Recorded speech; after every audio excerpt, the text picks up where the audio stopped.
slow clap over there. I'm going to move this out of the way because I will trip over that at some point. That'll probably fall at one point and make a lot of noise too. So, good morning everybody. Mike Giannetti, Pastoral Associate here at St. Aloysius.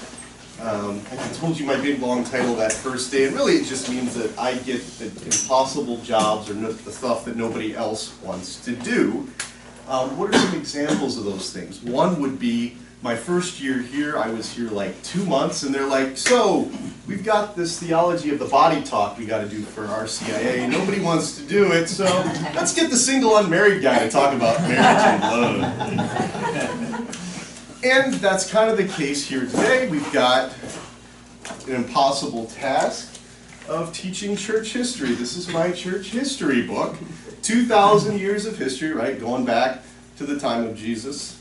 There's some weight on it. Austin, you're a pretty strapping guy. How heavy do you think that is? Do some curls on that. What do you think? Pretty heavy? Not too bad? Kind of heavy. Kind of heavy? Okay, because if he was going to say not too heavy, I'm like, all right, hold it out here for 10 minutes while I'm talking. So yeah, we've got 2,000 years of church history to get through, and we're like, well, Mike, he was trained as an historian. Let him do it. It'll be fine. He's a historian. He knows everything about history. Let the record show he volunteered. Well, but here's the funny thing, though. It's because like people will be like, oh, we're getting this trivia team together. He knows sports. Mike, he's an historian. That'll be great. He'll get all the history questions right. The history is like 5,000 years old, and you get trained in like 50 years. I can talk about competently. So some occupational hazards that come with that. So we'll do our best to get through church history today. So I start off kind of this idea of what is history. And the definition of history that I like to use is that history is the combination of chronology, context, and contingency. So let's talk about those three words real quick. So what's chronology? Throw something out there. What do you guys think chronology is? In order, right? That's your timeline. Certain things happen in a certain order. That's the dates part of history that everybody hates when they're in high school. It's like, oh, it's just names and dates, and I'm not going to remember any of this stuff. That's the first part, is the chronology, getting those things right. Things happen in a certain order, and making sure that we've got that. The second part is context. Give me a definition or idea of what context is. Anybody? Matt. What's going on with everything? So if you just focus on church history, you kind of miss a lot of the things that's going on in the rest of the world. Right. So it's kind of everything else that's going on. So never forget, my first history class I ever taught. I'm up there and I'm given this definition, and I'll remember this kid to the day I die. He sat right where you were at, maybe like one more row back. His name was Brandon Good, and I asked about context. And he raised his hand. I'm like, Mr. Good. He's like, context, that's like the stuff around things. And I'm like, yes, you're right, actually. It's this thing and all the stuff that's going on around it. And my back of my mind's like my English teacher background. It's like, oh, it's stuff and things. You never use those words ever. But he was right. It's the stuff around things. So that's context. And then contingency. That's the fun part. That's the stories. That's the things that this timeline's going along. You got a good understanding of what's going on. And then stuff just happens totally out of the blue to change the course of history, per se. It's the unexpected. It's the human nature component. It's where people kind of come into play. The things you can't see coming. So when I initially was studying history in undergrad, people would ask me, what are you studying? And I'd say history. By the time I was a senior or I was in grad school, people asked me what I was studying. I'm like, human nature. Because history is really the story about people. It's really about a study of human nature and what motivates them throughout history. And the more you study it, you realize people have always been intelligent, capable beings, different cultures. They're always motivated by the same things, same desires, same wants. And that's why people often talk about history repeating itself. Or I had one teacher that didn't like that, but she said, it doesn't repeat itself, but it rhymes. It sounds the same. There are similar things that goes on throughout history. So that's, because it's the story of us. It's people. People really have been the same for 5,000 years. So that's why we get a lot of stuff that repeats itself. And then there's kind of different historical schools, ways of approaching history. There's historians that want to look at economics, or there's other ones that want to take Marxist theory and apply it to situations, or Then there's postmodernist historians, which just basically means all knowledge is unknowable and it's just down a rabbit hole of despair. Then there are quantitative historians, which they're all about numbers. Do not read their books. They're evil people. There's no people in these stories. It's just numbers. I consider myself a great person historian in terms of looking at the great figures of history, both men and women that have influenced history. Not that they were the driving force, but they were in the right time at the right place. So it's a confluence of their characteristics, but also the situation they were in, right? Martin Luther King Jr. was a great civil rights leader, but he doesn't accomplish what he does if there's not 100 years of build-up to that point, right? I mean, he's the right guy at the right place. So a great person historian. So that's what we're going to look at. We're going to look at the heroes and heroines of church history. Kind of a lot of the people that God rose up from time to time to meet the challenges of the day. And it's important to, I think, remember that the Catholic Church, right, is a divine institution run by imperfect people, right? Founded by Jesus, infused with the Holy Spirit, God's way of connecting us to Him, but ultimately He's put all these fallen people, imperfect people, in charge of it, right? So that's something to keep in mind, separating the institution from the people that are in charge sometimes. So we're going to focus a lot on the saints, right? And we've got two different kinds of saints. St. Paul defines a saint as anybody that makes it to heaven. So hopefully everybody in this room, we're all going to be saints one day. That's the goal, is just to make it to heaven, we're a saint. Then we have what are known as canonized saints. Those are people that the church has looked at their lives and studied them, and then there's been miracles after their death attributed to them, and the church says, yes, this person's life is worthy of emulation. They are somebody that we can model our lives after. That's a saint. So it's also somebody that's made it to heaven, but in this case the church is saying, this is somebody that we feel very confident about following the example that they left for us here on earth. The other thing I think will be interesting as we go through this here, you're going to find that a lot of people say, well, the church is old and it's stuck in its way. It's not going to be what comes up here at all. The church is very meeting the challenges of the time and changing, not necessarily its doctrines, but the way that it reaches out to people, meeting the challenges, the concerns of every age and of every time and place and situation. So buckle up. We're going to be on a little time-traveling jet through history here as fast as we can possibly go. We won't get through that whole book, praise the Lord. I wouldn't do that. But that handout I have for you, it's kind of the principal saints. Again, we may not get to all of them, but those are the ones that kind of came up as I was putting this list together. So, and at some point, right, you're going to be choosing confirmation names, a saint's name, for the Easter Vigil.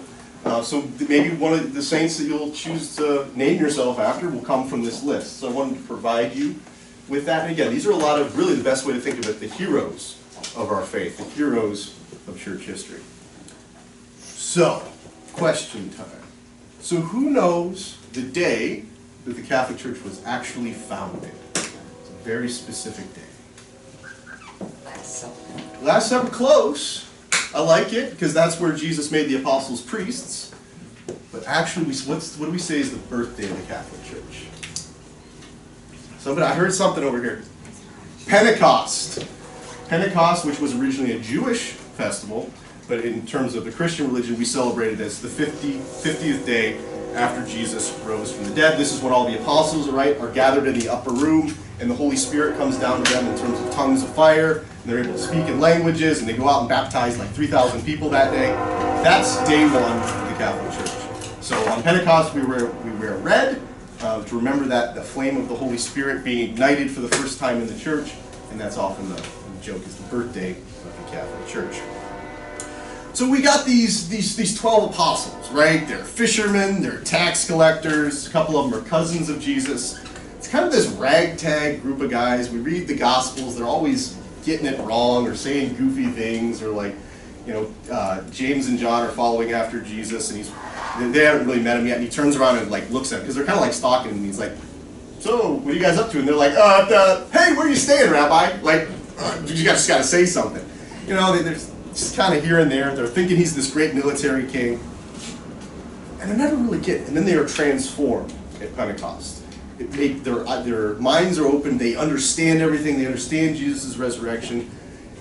They've been given this ability to speak in different languages, and they're fearless. I mean, they were all hiding in that upper room, scared to death that the Jews and the Romans were going to come for them next, and all of a sudden Peter's going out in the balcony and spilling his guts and saying, this is the Jesus that was crucified, he is God. Repent and let's believe in this guy. So a total transformation from what they were before, and that's due to the power of the Holy Spirit. And again, that's what gives us confidence that the Holy Spirit is in the church, despite our imperfections as people. So the church hierarchy, or the structure, is present right from the get-go. We've got St. Peter is the first pope, and then we've got the apostles, the other 11 are the first bishops, and we've got priests and deacons. We'll talk a little bit about this. So we've got Peter, who is the first pope. And actually, Lisa, if you can grab one of those Bibles off the back of there real quick, I'm going to have a passage for you here to read here in a second. So we've got St. Peter, the first pope, also known as the vicar of Christ on earth, like the representative of Jesus here on earth, also known as the supreme pontiff. He'll go on to be the bishop of Rome, and that'll be where the kind of the capital of the Catholic Church will be up to this day. And then, of course, today popes are elected, but the first one appointed by Jesus himself. And we can trace that from Pope Francis today, unbroken line, back to St. Peter. No other religion can come close to that. Same thing with the apostles. They were the first bishops, and our Bishop Thomas today, a little harder to do with bishops, but you can make it from him all the way back to one of the apostles in terms of an unbroken line of succession of the bishop. So when we see our bishop or a bishop, you can think very much as them a modern day apostle. And again, as Jen mentioned, when Jesus said the words, "Do this in remembrance of me," we very much think of that as when they were ordained as not only priests, but really as bishops. Priests are really like helper bishops in some ways. So, I need you to look up Matthew 16 in the New Testament, verses 18 and 19. And I think I actually have a Bible marked in my office with the right page, but I forgot to bring it down. So Matthew, be back towards the back of the book. I know. First book of the New Testament. Okay. There's Matthew, so it's not even. Matthew 16. Matthew 27.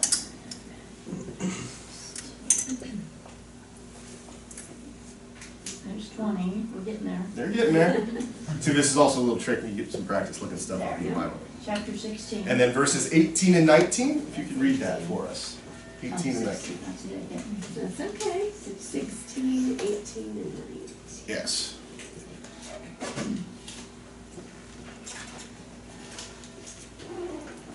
And so I say to you, you are Peter, and upon this rock I will build my church, and the gates of the netherworld shall not prevail against it. I will give you the keys to the kingdom of heaven.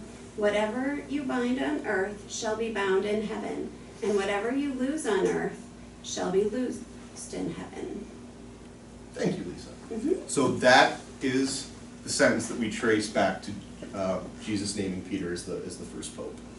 And so it's from those words where you see the teaching authority of Peter as the first pope, and also the idea of papal infallibility, that the pope cannot make a mistake when it comes to teaching on faith and morals.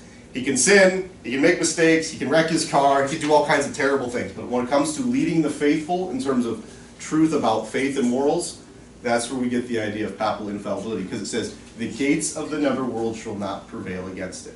If the Catholic Church can make mistakes about teaching people what to believe, then that line is false. And of course we believe that that is not false. So that's where that idea comes from. And again, we've had very sinful popes that had kids and waged wars and all kinds of things. But in terms of the deposit of faith, what is true to believe, that's where we get that concept from. So that's where the teaching authority, the power, the infallibility of the popes and the teaching power of the church comes from. So also where we get the idea of the tradition of the name change, right? Peter was Simon. Jesus changed his name to Peter, which is Petra, which is rock. Upon this rock, Peter, I build my church. It's also very much where we believe that Jesus did found a church, not just a group of people.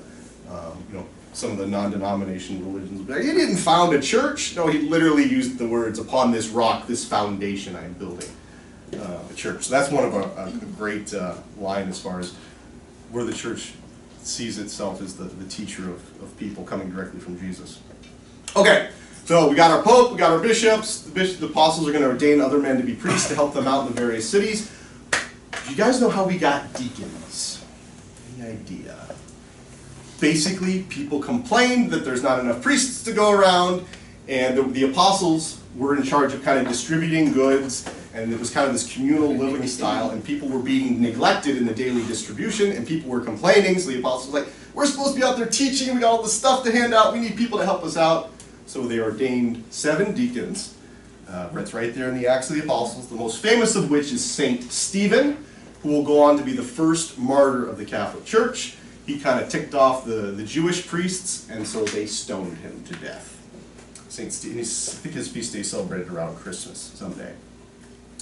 And it was from Saint Stephen that we get kind of our first introduction to probably the most fascinating character in early church history, which is Saint Paul. Saint Paul, originally known as Saul, he was a Jewish Pharisee, a Jewish religious leader. He's the one that held the other Pharisees' coats while they stoned Saint Stephen. And Saint Paul, initially as Saul, is going to be a great persecutor of the church. He was heading off to Damascus to bring people back in chains, just responsible for suppressing the Christians, saw them as a threat to the Jewish religion. This is some weird thing going on. Violent persecutor of the early church. So he's on his way to Damascus one day with a couple of his soldier buddies, and all of a sudden there's this flash, he's knocked off his horse, he's blinded, and he hears this voice, Saul, Saul, why are you persecuting me? So he has a vision of Jesus. He has no idea that it's Jesus at the time. His companions that are with him don't hear the voice, they don't see what's going on, they just see him just get knocked off his horse. Can't see, they take him into a town, and Saul's totally confused. He doesn't know what's going on. He's starting to get this idea that it was Jesus talking to him. I'm not persecuting him, I was persecuting these other people. God sends another man. It's like, okay, I got Saul parked over here. He's kind of figuring out what stuff's going on. You need to go talk to him and heal him. And I forget the guy's name. It's like Matthias. He's like, God, he like kills us. I don't want to go talk to him. Goes anyway. He heals Saul. The scales come from his eyes, and that's also symbolic of his mind being opened. And he becomes a huge proponent of Christianity. And he just starts preaching. He doesn't even meet with the apostles right away. He has this infused knowledge. He comes to a miraculous understanding of the person of Jesus. And then the first couple times he tries to meet up with other Christians or the apostles, they're like, yeah, this is like a trap, right? You're just saying that you're one of us, right? So St. Paul, it's this incredible conversion story, and he'll go on to hold a very important role in the early church as the apostle to the Gentiles. He's the one that is going to go to the Greeks in Asia Minor. He's going to make 3 voyages around the Mediterranean Sea. We think he made it as far as Spain on one occasion. So he's known as an apostle. Apostles we really reserve to, so we always get those words confused, right? We're all disciples. There are only 12 apostles personally chosen by Jesus. We consider St. Paul an apostle because he was also chosen by Jesus on the road to Damascus like that. So in some ways, he was Jesus' selected apostle to replace Judas. I kind of like to think of it that way. So St. Paul is on this mission to the Gentiles. He's going around the world, and boom, right away we've got our first controversy in the Catholic Church. As these Gentiles, these pagan peoples, are converting to Christianity, there's this question of, well, wait, do they have to observe the Mosaic law? Like the ritual cleanliness laws of the Jews and the ritual sacrifices and going to the temple and those kind of things. And there's 2 camps. You've got St. Paul is like, no way, they're not even Jewish to begin with. You know, they're coming from pagan to Christianity. Jesus fulfilled the Old Testament, the Old Covenant. No, they don't have to become Jews as a part of that. That's one camp. That's one side of the argument.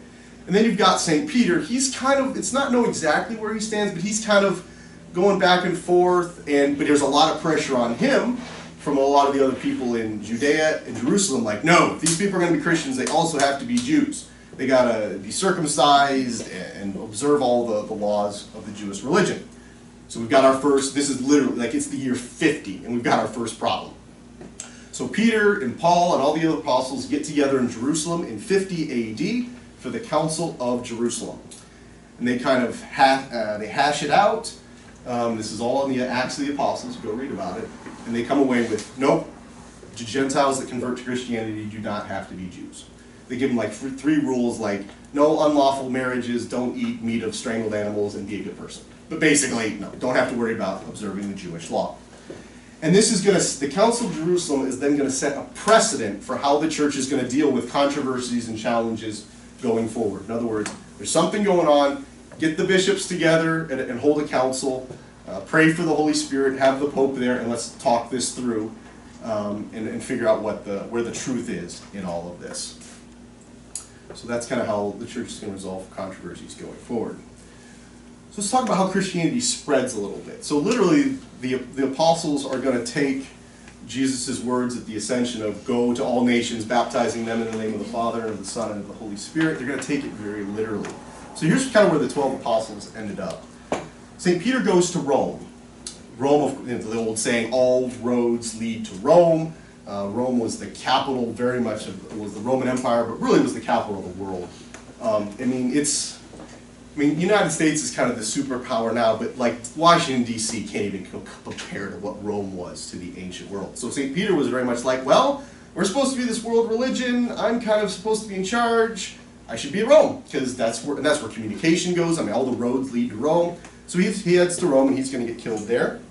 St. Andrew, Peter's brother, believed to go to Greece and then Russia.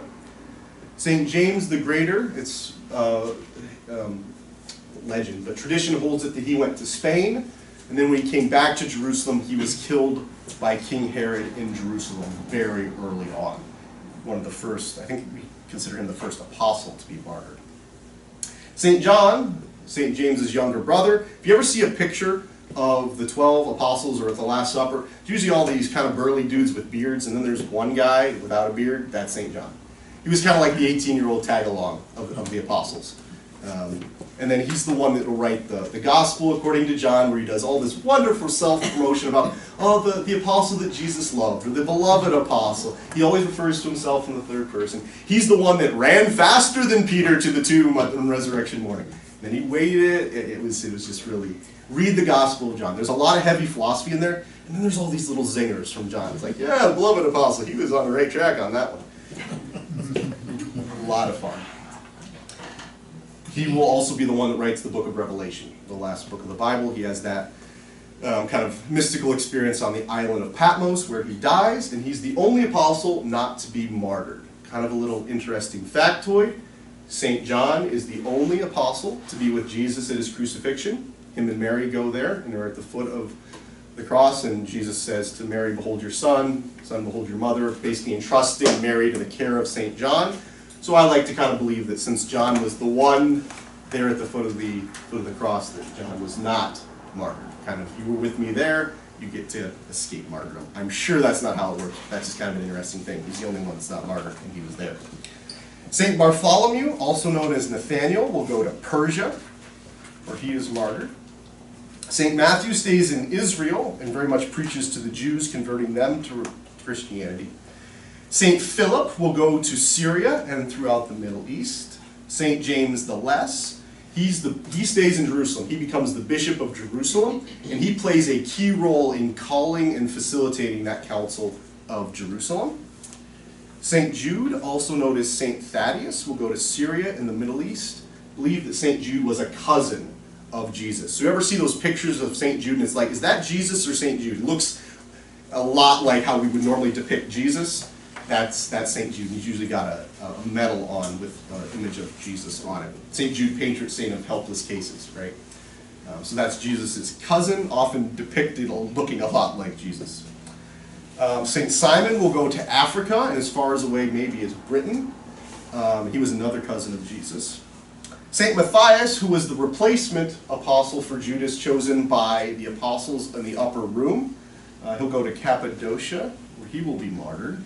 So that's how we start to get like, well, were there really 14 apostles? Because this is the apostle that the apostles had drew lots between him and another guy named Barnabas, and Matthias was the one chosen by them to replace Judas.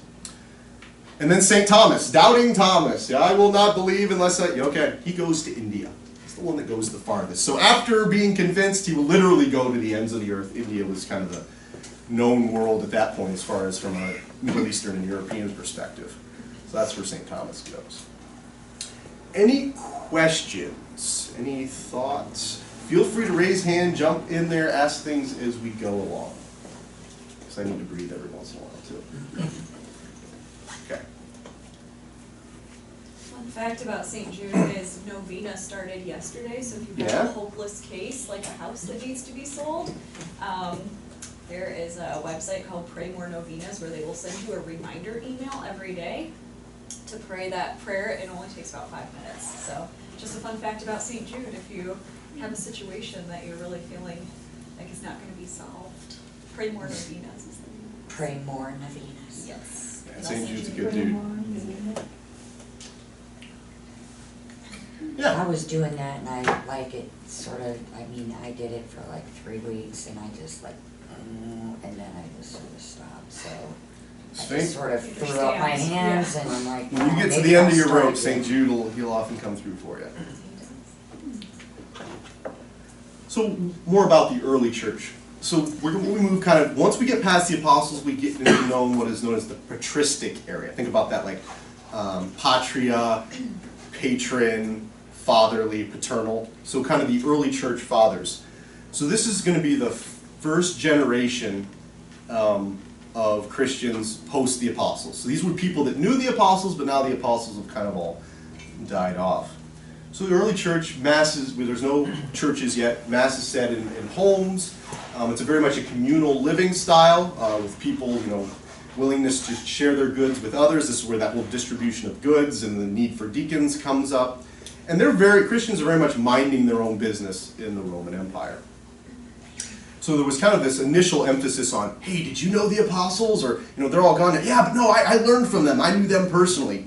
So there's all this kind of about connection to the apostles. Hey Mike, Yo. Going off that too, I guess I do have a question. Yo, So Timothy wasn't considered a saint though? Timothy was St. Timothy. Or Yep. was he? Yep. Okay, alright. I didn't see his name on this list, and I know there's a lot. So. Oh yeah, no, this is just Okay. this is just a list of saints that I mentioned. Okay. So Timothy was kind of one of St. Paul's right-hand man. Right. Yep, absolutely.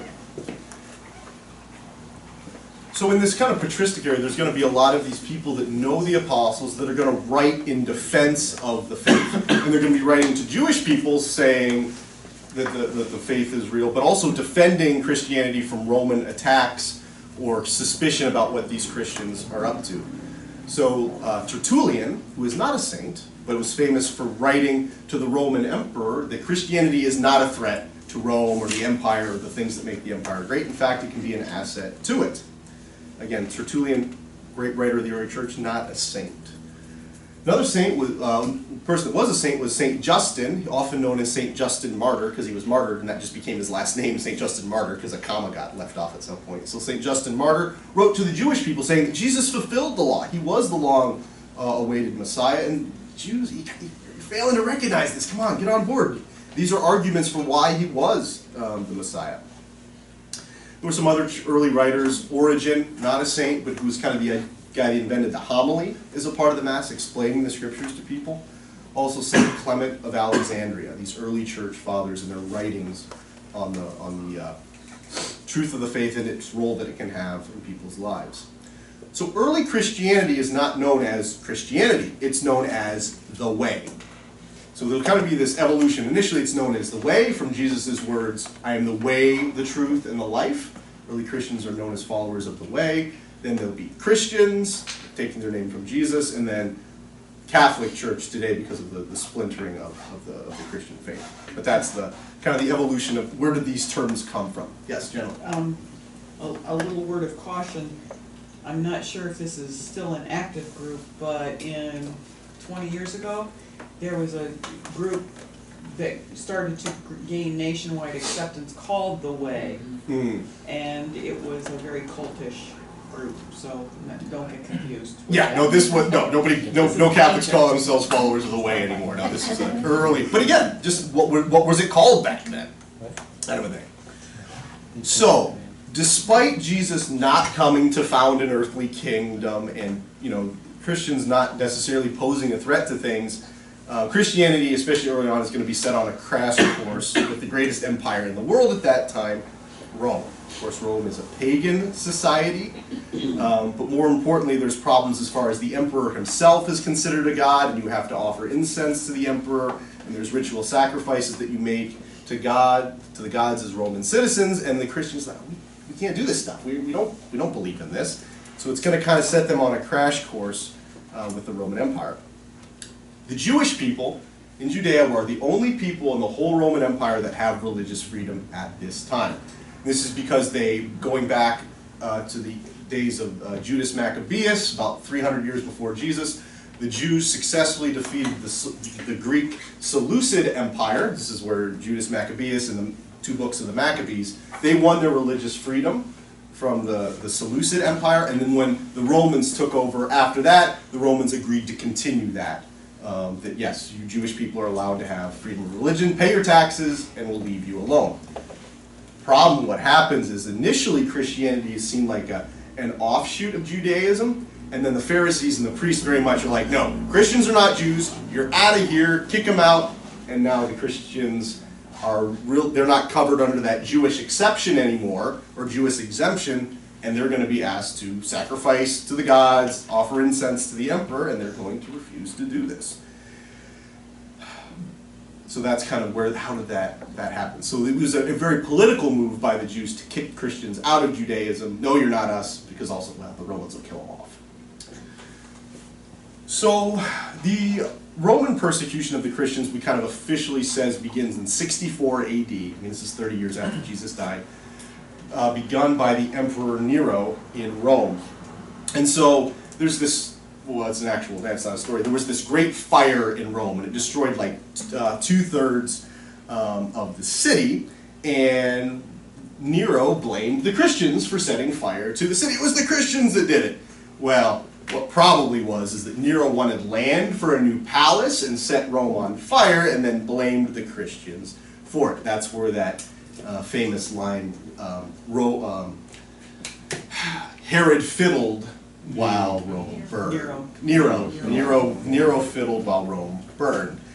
Most likely he set it on fire to clear land for his new palace and then blamed the Christians. So it's during this persecution of Nero that St. Peter will be martyred, be crucified upside down, saying, "Don't crucify me the same way as Jesus, I'm not worthy, turn me upside down." Christians will be crucified, they'll be burned alive, they'll be fed to wild animals to entertain people, all kinds of terrible ways that they are killed. And a lot of the ordinary Roman citizens are going to participate in this because there's a lot of suspicion about these Christians. This new religion, they're meeting underground, what's going on here? A lot of misunderstanding, a lot of confusion. And Christians in the Roman Empire kind of become like the designated scapegoats for anything that goes wrong in the Roman Empire. They're going to be blamed for natural disasters or anything going wrong. So Tertullian, that early church writer, he's got a quote that is indicative of this, somewhat funny. It says, "If the Tiber River floods the city, or the Nile River does not water the fields, if there's an eclipse, or an earthquake, or a famine, or a plague, the men of Rome cry, Christians to the lions. It's their fault, we need to keep killing them." So they're kind of the designated scapegoats for things. So some of the early famous martyrs for the church. St. Ignatius, who's the Bishop of Antioch, which is a center of Christianity in Asia Minor, modern-day Syria and Turkey area. St. Ignatius learned from St. John himself, so again, one of these patristic fathers that learned directly from the apostles. So he's taken from Antioch to Rome. He specifically tells people, don't try to defend me, I'm accepting this martyrdom, I'm okay with it, I die for Jesus, and he's famous for imitating Jesus' nonviolent way, and he said, "I am God's wheat, I am to be ground by the teeth of wild beasts, that I may be found Christ's pure bread." So often depicted in art as being eaten by lions, St. Ignatius of Antioch. Great women martyrs. St. Perpetua and St. Felicity, always listed together. St. Perpetua was a Roman noblewoman who accepted the faith, and her slave, St. Felicity, who accepted the faith with her. They were thrown in prison. One of them actually gave birth to a child in prison, especially with St. Perpetua being a noble woman. She was encouraged to renounce the faith and given multiple chances to, refused, and they were martyred together. And I believe they're the first two women saints listed in the Eucharistic prayer, where there's all the saints' names said, St. Perpetua and St. Felicity. So these kind of persecutions are going to wax and wane. They'll be very intense for a while, and they'll kind of fall off, and then something bad will happen, they'll sprout up again. They're particularly harsh during the Roman emperors Decius and Diocletian, where they expand beyond Rome to be empire-wide.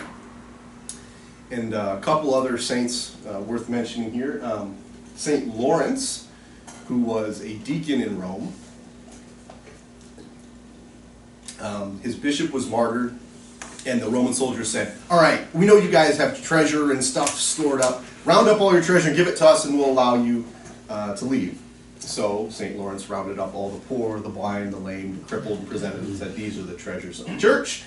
Romans didn't like that so much, so they threw him on a griddle and cooked him alive.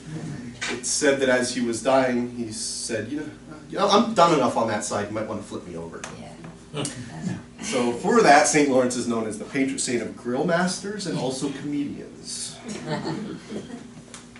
St. Agnes was a virgin child martyr, maybe 12, 13 years old, rejected multiple marriages from important Roman officials, regained her virginity and devotion to the faith, and was killed. Often you'll see St. Agnes in artwork, often as a young girl holding a lamb in her arms. That's St. Agnes. And for every one of these canonized saints, there's thousands of more ordinary men and women who sacrificed their life for the faith. And of course, it's not a surprise, right, that early Christianity would be marked by great suffering, because Jesus himself was killed and crucified. Even God himself didn't get out of this world alive. He lived a life full of suffering, so it makes sense in some ways that early Christianity will be persecuted and be marked by great suffering. Any questions on Rome, early persecutions? Fun stuff. I just wanted to mention that there's a,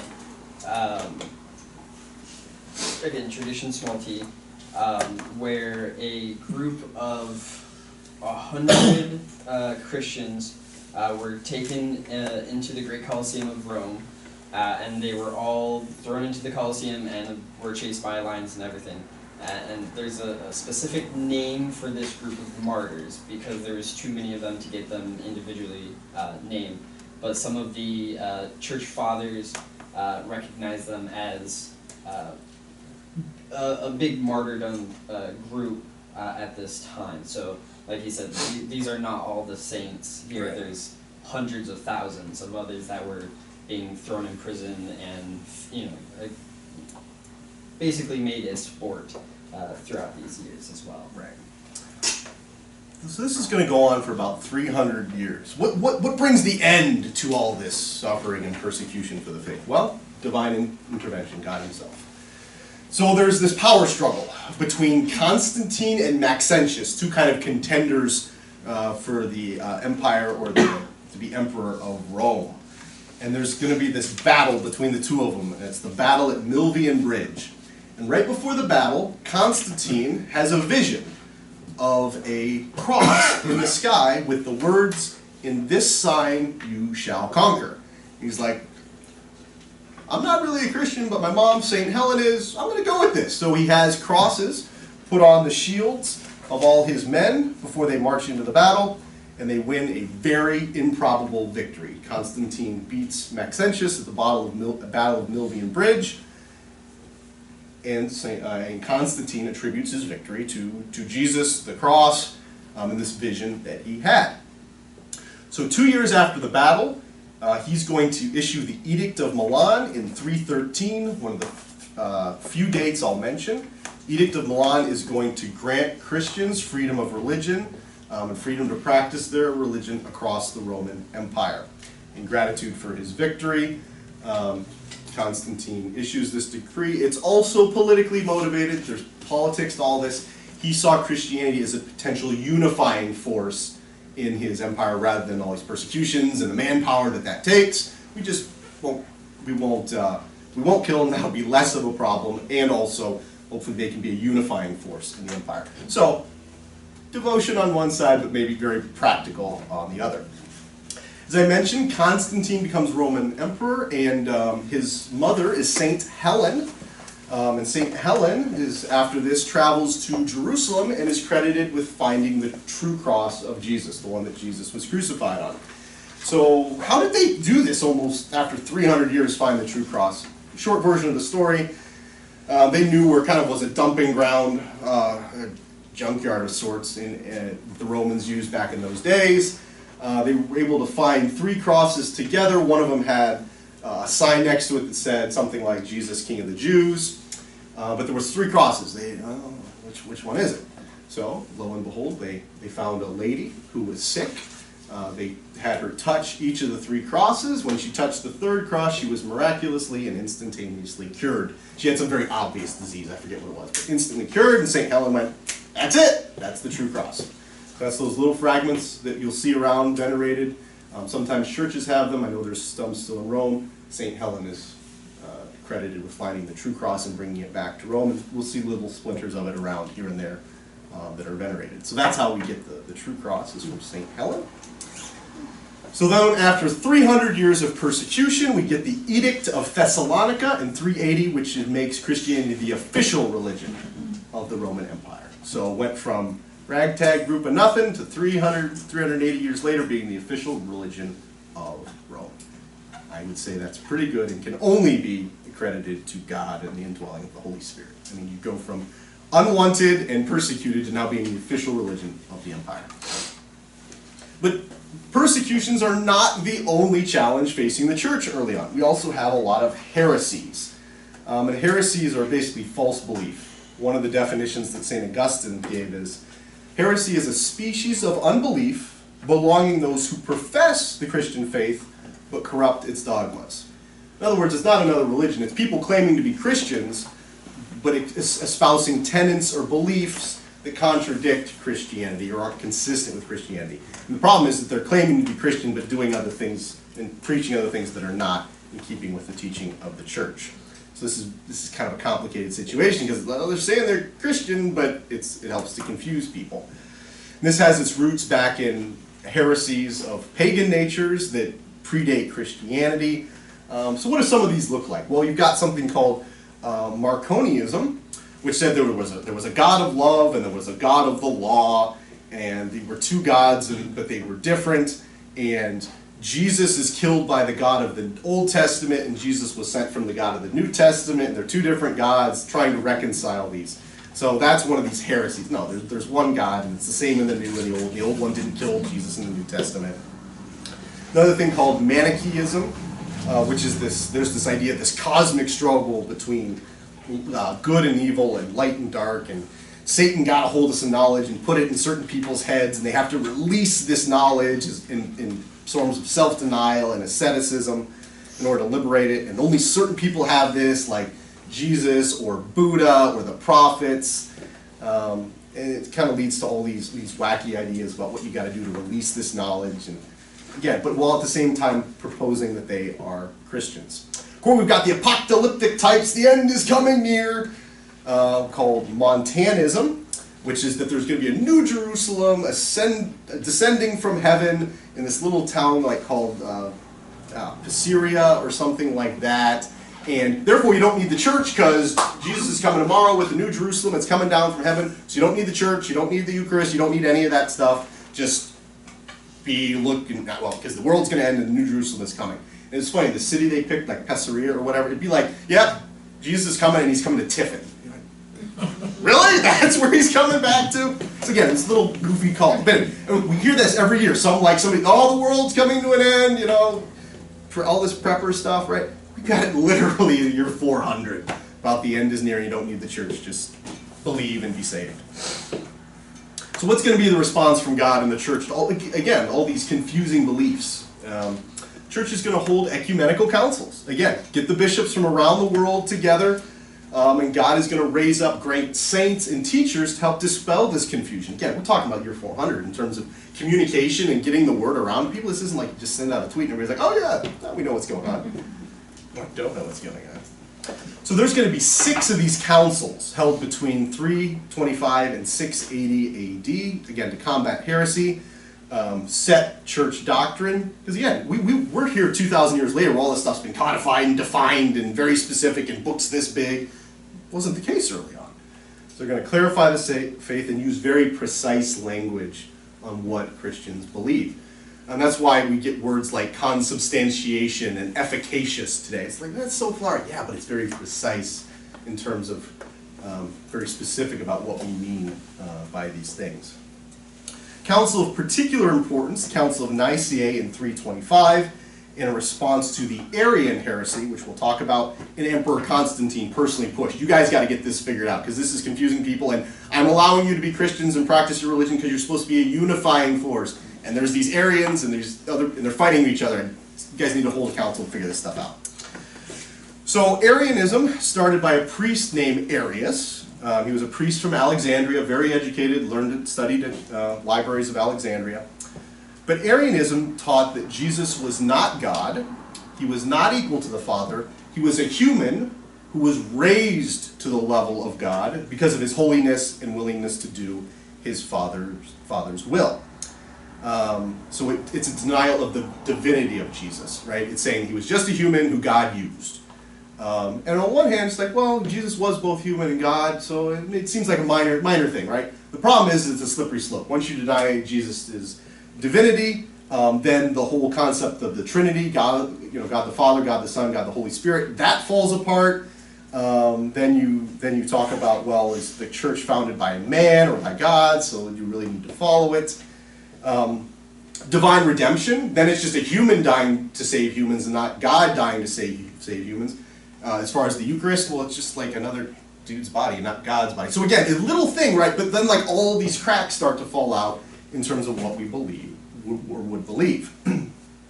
Jesus kind of just reduced to being a creature. So at the Council of Nicaea, they're going to write and adopt the Nicene Creed, which we say a modern version of that today. So literally that creed comes from 325 AD. Again, beautiful history that you're right. It's just one continuous line for us.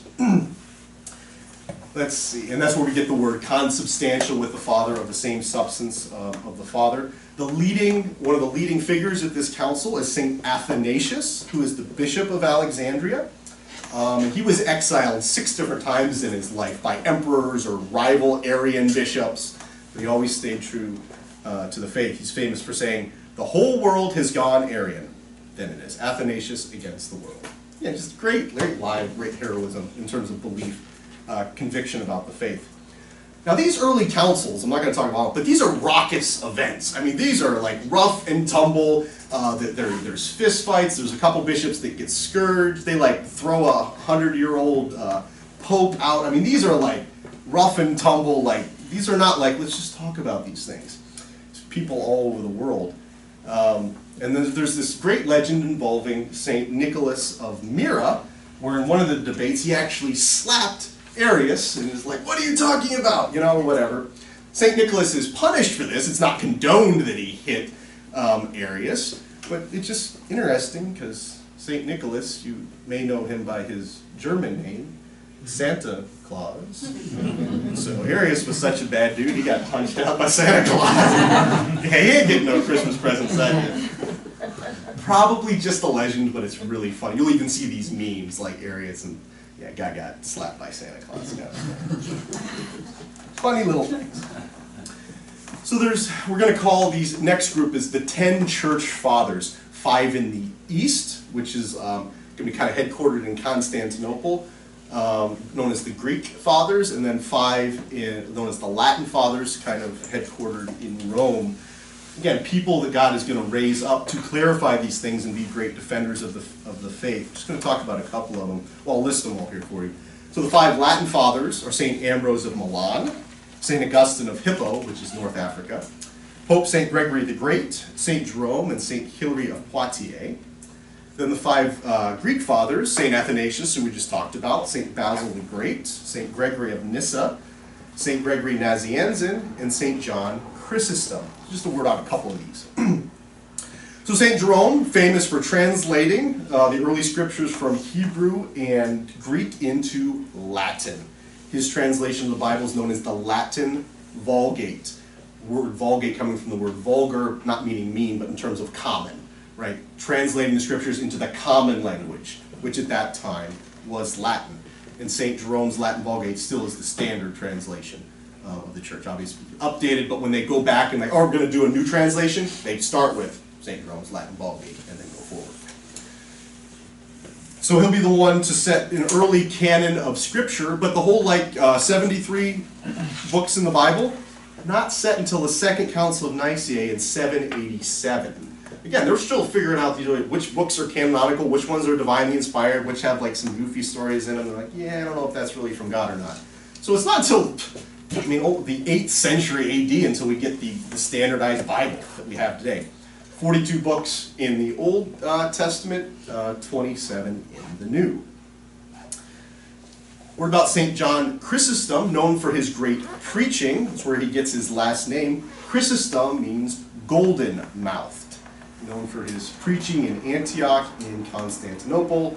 Got himself into trouble with multiple of the Eastern Roman emperors over the year. Got exiled. So again, these guys are paying prices for preaching the truth. Going over to the Greek side, St. Basil the Great, who lived as a hermit in seclusion, and then was called out of his ascetic life to be the bishop of Caesarea. Very important for the training of priests. He's like, well, we got all these heresies, all this confusion. We need to make sure that our priests are well trained in the truth to be able to minister to the people of God. Also founded hospitals and wrote a liturgy of the Mass, one of the first to kind of standardize the way that the Mass is said. Again, we're still figuring all this stuff out 700-800 years after Jesus. I want to mention one other heresy. It's called Nestorianism, where Mary would be the mother of Christ, but not of God. Kind of an interesting thing. Well, she was a human, she couldn't possibly give birth to God, and then this is a denial of Jesus' divinity again. So that was another of these heresies that need to be combated. There's a whole laundry list of things. Another one was called Donatism. And then Donatism said, well, if a priest is sinful or a bishop apostatized, which was gave up the faith because he was scared of being persecuted or was faced with death, but then came back. So if sinful priests, sinful bishops, the sacraments they celebrate, they're not valid. You got to be, good holy people in order to celebrate valid sacraments. And St. Augustine will respond to this. He says, no. Jesus is the principal celebrant of every sacrament. It's because of the power of God that bread and wine become the body and blood of Christ. It's before God that a man and wife are married. It's by God that sins are forgiven. So whether a person is sinful or not doesn't matter. And so this is where we get the sacramental integrity of our sacraments. It's not about the personal holiness of that priest or minister. It depends, is God the one acting there? God is always faithful. God set up these things. He's going to be one to make sure that they're always valid. So that's a great comfort. Our priests are imperfect, they make mistakes, they're sinful people, but if they're performing a sacrament in the name of the church, it is always valid, no matter what their personal state of their soul may be. So we get that dogma from St. Augustine responding to this idea that no, only holy priests can celebrate valid sacraments. It's totally bogus. St. Augustine was quite the character. He was kind of a prodigal son of sorts, lived a very worldly life, had a kid out of wedlock, which was a much bigger deal back then than it is today, obviously. Thanks to the prayers of his mother, St. Monica, he had this miraculous conversion. One of the two greatest theologians in church history, famous for writing the Confessions of St. Augustine, which is kind of his autobiography, his journey to the faith, due in large part to the constant prayers and tears of his mother, St. Monica. Their feast days are celebrated one day apart. It's really, really cool. St. Augustine and St. Monica. So these heresies, obviously, they're going to lead to a lot of confusion. They're going to divide families. Again, there's going to be these great misunderstandings about who the person of Jesus is, let alone beyond that. And it's going to start creating this rift between East and West, particularly, because we kind of have these two power centers now. You have Rome over in the east, and then you've got the Eastern Roman Empire located in Constantinople. And this is going to continue to be a problem as we go forward. So we get through these early stages of the church, we kind of get through these initial heresies, and then something's going to happen that's going to change the whole world. And that's going to be the fall of Rome. So, and the collapse of the Western Roman Empire. So, it's kind of been a slow decline for Rome, but then the Visigoths, a barbarian tribe, are going to sack Rome in 410. The last Roman emperor is going to be killed in 476, and then Rome's going to be sacked again by the Ostrogoths in 493. In other words, the Roman Empire, especially because it's kind of two parts now. You got the Western Roman Empire in Rome and the Eastern Roman Empire in Constantinople. Western Roman Empire, it's simply not able to defend itself anymore. These barbarian tribes that have been held in check for centuries are now able to infiltrate all the way and sack the capital city itself. And this is going to come as a complete shock. I mean, this is true apocalyptic. This is the end of the world. We're being taken over by these barbarian tribes. This is a disruption of the way the world has operated for the last 500 years, especially in Europe and the Mediterranean. And these barbarians that are coming through are pagan, or if they have any exposure to Christianity, it's to some of these heresies. They have brutal, kind of vigilante, barbarian justice. They're not educated. They're going to impact every facet of life in the Roman Empire. Commerce, communication, travel, intellectual activity, all these things are going to be halted. It's not safe to travel. Cities that have been connected by roads are now going to become isolated because people are like, I'm not leaving here, I'm safe here, I'm not going down there. So it's really this splintering of Rome and the Western Roman Empire. And it's all of a sudden like the church finds itself in charge. Like there's no emperors, these barbarians are running things, and it becomes the church that is now kind of responsible, if you will, for carrying along civilization and learning and the ways and the government structures of Rome. Kind of as an example of this, we have Pope Leo the Great, when all these barbarian tribes are coming through, making a mess of everything. The Huns are on their way into town, and these barbarian tribes are pretty bad, but the Huns are like notoriously famous for their brutality. So there's no Roman emperors, there's nobody to defend anybody, so Pope Leo the Great's like, well, I'm kind of in charge here. And he goes out to meet Attila the Hun. He's like, yeah, we don't want you to come through and destroy Rome. And Attila the Hun agrees. Like, he's killed everything in his way for the last 30 years, and all of a sudden he meets with a guy in like some fancy robes, and he's like, yeah, you're right, I won't do it. Attila later says, I couldn't. He was surrounded by all these angelic-looking things with swords. According to Attila, the Pope was surrounded by this host of angels that showed up with him. Again, the Pope didn't realize this, he didn't see it. But again, an example of the Pope, even these people that aren't in Rome aren't even Christian. I'm like the one here holding the bag. I'm going to go try and see if I can stop this guy, and he did. A couple of years later, the Vandals, or Vandals, where we get the word Vandals from, they're going to come through in 455. Pope Leo goes out again, and he doesn't entirely stop them, but he agrees. They say, okay, let us come through and take all your stuff. We won't burn the city. So again, Pope Leo, this is not great, but at least he prevented the whole city from being burned down. Like, oh, we're going to burn it, but we'll just take your stuff.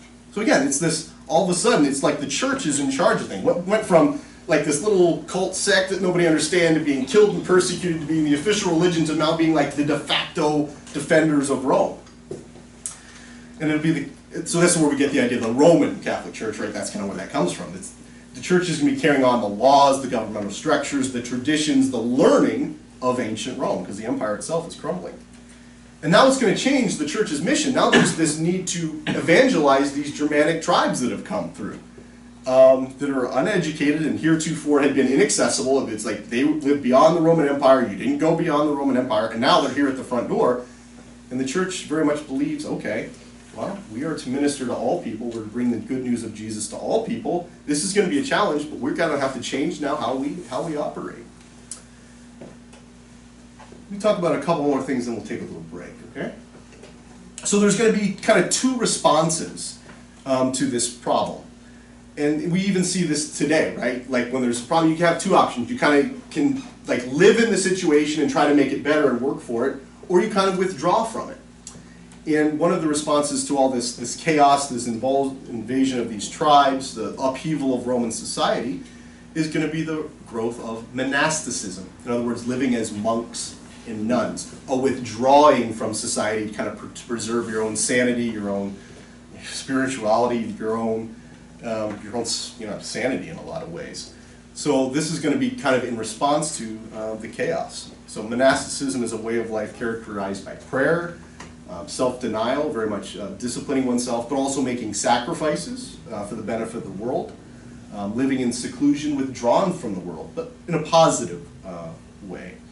So withdraw to seek God through asceticism, silence, prayer, reflection. So the church at this point already has a tradition of living as hermits, but that's kind of like singular. Like, I go live as a hermit by myself, leave me alone. Monasticism is living in communities as monks and nuns.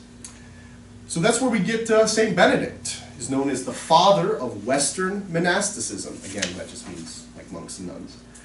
So St. Benedict was educated in Rome, but he became disgusted with society, the moral decay, all the upheaval, who's in charge here. And so he withdrew to the Italian countryside, where others eventually joined him because he gained a reputation as a miracle worker and being able to give really good spiritual advice. That's the thing you all need to remember. The faith is attractive. There's something different about this guy. Like, he's out there and he's peaceful and some miracles attributed to him. So other people are like, yeah, Benedict, dude, we want to hang out with you because it's a lot nicer out here. So becomes a well sought out spiritual person. He's going to found 13 monasteries, the most famous at Monte Cassino. I think it's really funny that there's a monastery named Cassino. And he's going to write the Rule of St. Benedict, which has become the defining guidelines, if you will, for monasticism for the next 500 years. So big law book on the way to live, but it boils down to this, a Latin phrase, ora et labora, pray and work. And that was kind of the guiding principle. 4 hours a day for private prayer, 4 hours of prayer, hours a day for praying together as a community, 6 hours of some type of physical labor, whether that was tending the vineyards or working in the fields or copying manuscripts or rebuilding walls, whatever the case may be. And then 10 hours for sleep and recreation, meals and those kind of things. So again, it was a balanced lifestyle. It wasn't like, 12 hours a day of prayer, locked away in a room, don't see anybody. No, it was pray and work. And if you think about it this way, it's like being in a rowboat and you got 2 oars. If you're just praying, you're just using that one oar, you're just going in circles. Or if you're just using that other oar, just working all the time, you're just going in circles. But it's together with both that you get stuff accomplished. So if you feel like you're just working all the time, spinning your wheels, probably you need to pray more. If it's the opposite, the opposite's less of a problem in our culture, but that used to be a problem too.